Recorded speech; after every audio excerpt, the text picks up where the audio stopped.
8 अगस्त 1963 की अंधेरी रात के दौरान रॉयल मेल की एक ट्रेन ग्लासगो से लंदन जा रही थी। इस ट्रेन के एक डिब्बे में नोटों से भरे बैग मौजूद थे, जो तकरीबन आज 67 मिलियन पाउंड या फिर 800 करोड़ बनते हैं। ट्रेन के ड्राइवर जैक मिल्स तेजी से इंजन को रात की तारीख में भगाते जा रहे थे। तभी अचानक एक क्रॉसिंग पर सिग्नल की लाल रोशनी चमक उठी और ड्राइवर के लिए ये एक अब नॉर्मल बात थी, क्योंकि इस वक्त और इस जगह सिग्नल का लाल होना कोई मायने नहीं रख रहा था। खैर, ड्राइवर जैक मिल्स ने फौरन ब्रेक लगाई और ट्रेन को सुनसान रास्ते में ही रोक दिया। थोड़ी देर के लिए हर तरफ खामोशी छा गई, लेकिन इसी खामोशी के पीछे छुपा एक ऐसा मास्टर प्लान जो सदी की सबसे बड़ी रॉबरी को अंजाम देने वाला था, द ग्रेट ट्रेन रॉबरी, जिसमें ट्रेन को ही चुरा लिया गया। नमस्कार दोस्तों, मेरा नाम है अमित और आप देखना शुरू कर चुके हैं राइट वे इंडिया। दोस्तों, ये कहानी आपको किसी फिल्म की स्टोरी से कम नहीं लगेगी। जब कुछ लोगों ने इसको रियल लाइफ में अंजाम दिया और लाखों पाउंड सरकारी ट्रेन से चुरा ले गई, और वो भी बिना किसी गोलीबारी के। सब कुछ महीनों पहले शुरू हुआ, जब लंदन के कुछ क्रिमिनल एक ही जगह पर इकट्ठा हुए। ब्रूस रिचर्ड, जो इस प्लान का मास्टरमाइंड था, उसने अपने चंद साथियों के साथ मिलकर एक प्लान बनाया, जो कि बहुत ही बेमिसाल प्लान था। उसके पास ब्रिटेन की पोस्ट सर्विस रॉयल मेल की एक सीक्रेट जानकारी थी। यह सीक्रेट जानकारी उसको रॉयल मेल के एक ही सीनियर सिक्योरिटी ऑफिसर से मिली थी, जिसका नाम किसी को भी मालूम नहीं था। मालूमात यह भी थी कि ग्लासगो से लंदन जाने वाली ट्रेन में एक खास डिब्बा होता है, जिसे हाई वैल्यू पैकेज या फिर HVP भी कहा जाता है। उसमें एक खास दिन पर बहुत ज़्यादा रकम जाने वाली थी और उनको इसी डिब्बे में लूटना था। या ब्रूस रेनॉल्डो और उसके साथी जाने माने क्रिमिनल जरूर थे, लेकिन उनको ट्रेन लूटने का कोई भी एक्सपीरियंस नहीं था। लिहाजा उन्होंने लंदन के एक दूसरे गैंग को इस प्लान में शामिल किया, जिनको ट्रेन लूटने का भी एक्सपीरियंस था। धीरे धीरे टीम बढ़ती चली गई और अब इस टीम में 15 से ज़्यादा लोग शामिल हो चुके थे। इन सब ने ठान लिया था कि ट्रेन को बिना किसी गोलीबारी के लूटना है। बट यह कोई मामूली डाका नहीं था कि ट्रेन को रोको और लूट लो। इसके लिए महीनों की प्लानिंग की गई। 7 अगस्त 1963 को शाम 6:50 पर ट्रेन ग्लासगो सेंट्रल स्टेशन से लंदन की ओर रवाना हुई। इस ट्रेन को लंदन के ह्यूस्टन रेलवे स्टेशन पर अगले दिन सुबह 4 बजे पहुंचना था। इस ट्रेन में टोटल डिब्बे 12 थे और इस ट्रेन में 72 पोस्ट ऑफिस का स्टाफ भी मौजूद था। यह ट्रेन खासकर सिर्फ पार्सल और पोस्ट को अलग अलग शहरों में ड्रॉप करने के लिए चलाई जाती थी। इस ट्रेन को अलग अलग जगह पर पार्सल ड्रॉप करने थे। जब भी कोई स्टेशन आता तो वहाँ का लोकल पोस्ट ऑफिस स्टाफ एक स्पेशल एलिवेटेड रैक्स पर बोरियां लटका देता था। जब भी ट्रेन प्लेटफॉर्म से गुजरती तो अंदर बैठा स्टाफ एक जाली की मदद से वह बोरियां पकड़ लेता था, और ऐसे ही जो मेल उनको उस प्लेटफॉर्म पर छोड़नी होती थी तो उनकी बोरियां चलती ट्रेन से उतार दी जाती थी। सो इसी प्रोसेस के द्वारा सभी पार्सल अलग अलग स्टेशनों पर डिस्ट्रीब्यूट कर दिए जाते थे। लेकिन जिस डब्बे में चोरी होनी थी वो डब्बा इस ट्रेन के साथ अभी तक अटैच ही नहीं था। यह डब्बा नैन वैली रेलवे स्टेशन पर सेफली पार्क था। इस डब्बे को HVP यानी हाई वैल्यू पैकेज कहा जाता था, क्योंकि इस ट्रेन में हाई वॉल्यूम में पैसा रखा होता था, जो कि एक स्थान से दूसरे स्थान पर जाता था। 1960 में, यानी कि चोरी के 3 साल पहले, ऑफिस इन्वेस्टिगेशन ब्रांच IB ने HVP डिब्बों की सिक्योरिटी को बढ़ाने के लिए इसमें सिक्योरिटी अलार्म सिस्टम लगवाने की हिदायत दी थी, और 1961 में 3 HVP डिब्बों में यह सिक्योरिटी सिस्टम लगवा लिए गए, और जो पुराने डिब्बे थे जिन पर सिक्योरिटी अलार्म नहीं था उनको रिजर्व में ही रख दिया गया। लेकिन डाके वाले दिन सबसे अहम बात थी कि सिक्योरिटी वाले जो डिब्बे थे उस दिन वो आउट ऑफ सर्विस थे। लिहाजा एक रिजर्व डिब्बा M3024M को इस्तेमाल किया जाना था, जिसमें कोई सिक्योरिटी सिस्टम भी नहीं था। यह एक बहुत बड़ी टिप थी। जब ग्लासगो से निकली ट्रेन नैन वैली रेलवे स्टेशन पहुंची तो रेलवे स्टाफ ने एचवीपी डिब्बे को इंजन के बाद दूसरे नंबर पर कनेक्ट कर दिया।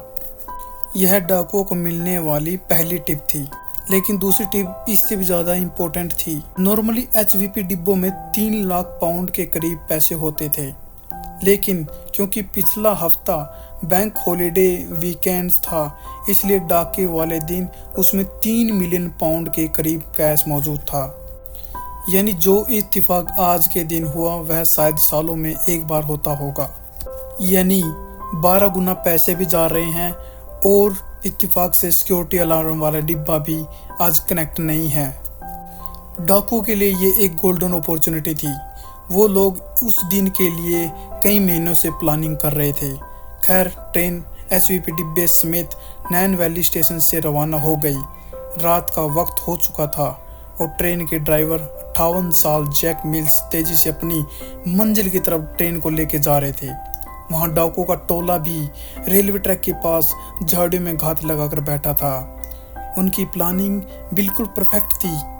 8 अगस्त 1963 रात 3 बजे करीब डाकुओं के एक ग्रुप मेंबर ने सीनियर क्रॉसिंग के सिग्नल के साथ छेड़छाड़ शुरू कर दी। उसने ग्रीन लाइट को छुपाने के लिए उसके सामने एक ग्लव यानी दस्ताना फंसा दिया और रेड लाइट को चलाने के लिए एक बैटरी का इस्तेमाल किया और फिर सारे छुपकर ट्रेन का इंतज़ार करने लगे।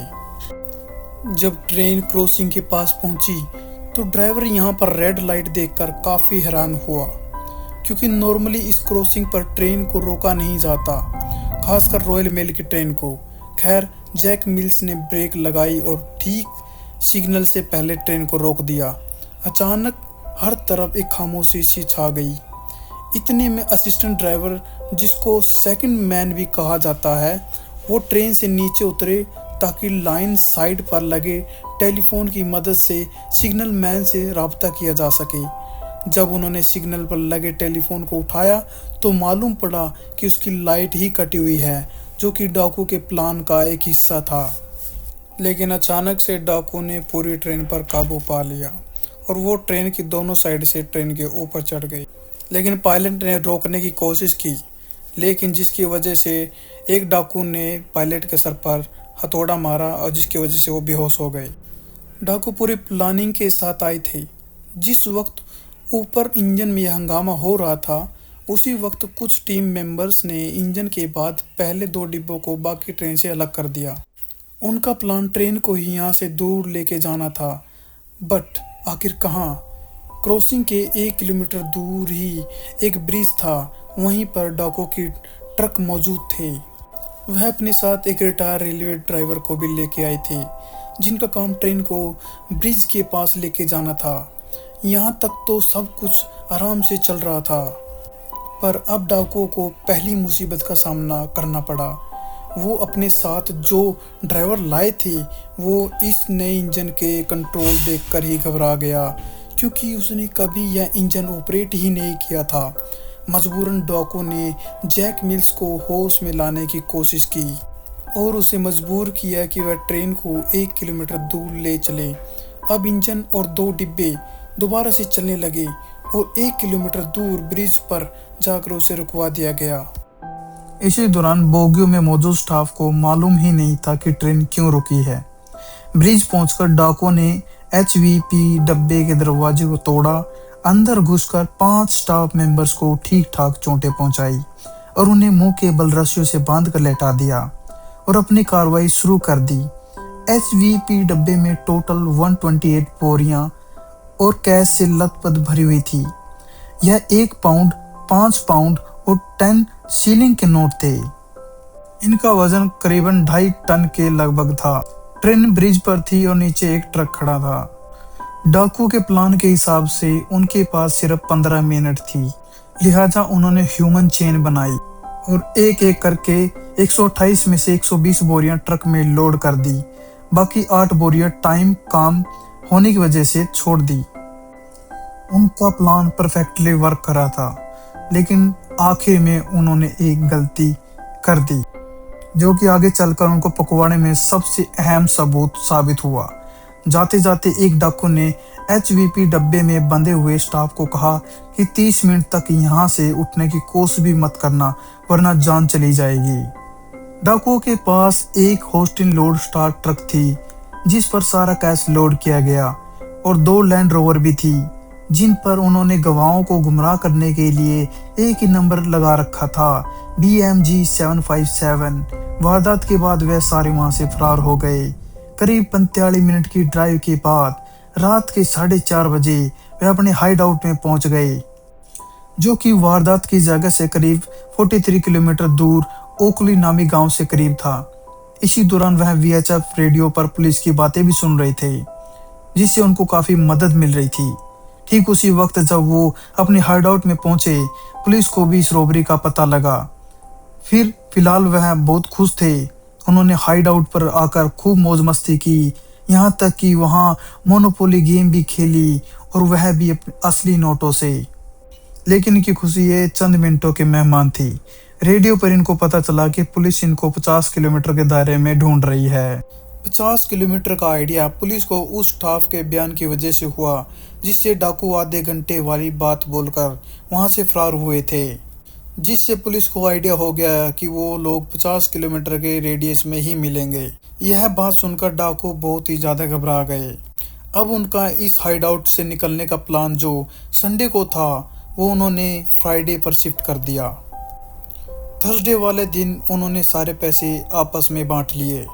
लूटी गई रकम 2.5 मिलियन पाउंड के करीब थी। कुछ रिपोर्ट्स के मुताबिक हर एक हिस्से में 1.5 लाख पाउंड आए, जो उस दौर में एक बहुत बड़ी रकम थी। यानी कि हर एक के हिस्से में आज के हिसाब से 3.9 बिलियन पाउंड आए। बाकी पैसे उन्होंने छोटे छोटे रोल्स करने वाले हेल्पर्स को बांट दिए। उन्होंने फ्राइडे से पहले हाइड आउट में हर एक चीज़ से अपने फिंगरप्रिंट मिटाए, और एक शख्स को ड्यूटी दी गई उनके जाने के बाद वह हाइड आउट को आग लगा दे, ताकि पुलिस को सबूत ही ना मिले। उसने पैसे तो ले लिए, लेकिन हाइड आउट जलाए बगैर ही फरार हो गया। इस दौरान पुलिस उन्हें पूरे बर्किंघम शहर में ढूंढ रही थी। हेलीकॉप्टर शहर के ऊपर घूम रहे थे, जगह जगह पुलिस की गाड़ियां दौड़ रही थी। नेशनल मीडिया पर एक बवाल सा मचा था। पुलिस ने इंफॉर्मेशन देने वाले शख्स को 10,000 पाउंड इनाम देने की भी अनाउंसमेंट की। इस पर हाइड आउट के पड़ोस में रहने वाला एक शख्स सामने आया, और उसने पुलिस को इत्तला दी कि 8 अगस्त को होने वाली सुबह यहाँ काफ़ी हलचल मची हुई थी। उस शख्स की बात सुनकर पुलिस ने फौरन ही उस पर छापा मारा। यह एक लेदर स्लेट फार्म हाउस था, जो कि डाकू ने 3 महीने पहले ही किराए पर लिया था। वहाँ पुलिस को बहुत सारे सबूत मिले जो इस रोबरी से जुड़े हुए थे, जैसा कि खाली बोरियां, मेल्स, और एक ट्रक भी मिला जिस पर जल्दी जल्दी में येलो रंग किया गया था। डाकू यहाँ से अपने फिंगरप्रिंट्स मिटा कर गए थे, लेकिन उस मोनोपोली पर कुछ फिंगरप्रिंट मौजूद थे जिसको उन्होंने असली पैसे के साथ खेला था। यह फिंगरप्रिंट्स इस केस में एक बहुत बड़ा ब्रेक थ्रू साबित हुआ, क्योंकि उनका सबका पहले से कोई न कोई क्रिमिनल रिकॉर्ड मौजूद था। तभी वह फिंगरप्रिंट्स पुलिस और स्कॉटलैंड यार्ड के रिकॉर्ड्स में मैच कर गए। जैसे ही पुलिस को पता लगा कि क्रिमिनल कौन कौन है, उन 16 में से 14 लोगों को तुरंत अरेस्ट कर लिया गया। सिर्फ 2 लोग ही पुलिस से बच पाए, जिसमें एक रिप्लेसमेंट ट्रेन ड्राइवर था जिसका असल नाम किसी को भी पता नहीं था, और दूसरा रॉयल मेल का वो सीनियर सिक्योरिटी ऑफिसर जिसकी मुखबरी पर यह सारा प्लान बनाया गया था। आज तक उस ऑफिसर का किसी को भी पता नहीं है, क्योंकि ना उसने कभी अपना असली चेहरा दिखाया और ना ही अपना नाम बताया। कोर्ट ने इस रॉबरी को सदी की सबसे बड़ी रॉबरी करार देकर इस गैंग तकरीबन सभी लोगों को 30-30 साल की सज़ा सुनाई। इस रॉबरी के बाद इस ब्रिज का नाम ट्रेन रॉबर्स ब्रिज के नाम से मशहूर हो गया, और आज तक यह उसका नया इन्फॉर्मल नाम है। जैक मिल्स, जो 58 ईयर्स के ट्रेन ड्राइवर थे, सर पर चोट की वजह से दोबारा नौकरी नहीं कर पाए, और 7 साल बाद वह इसी सदमे की वजह से दुनिया छोड़कर चले गए।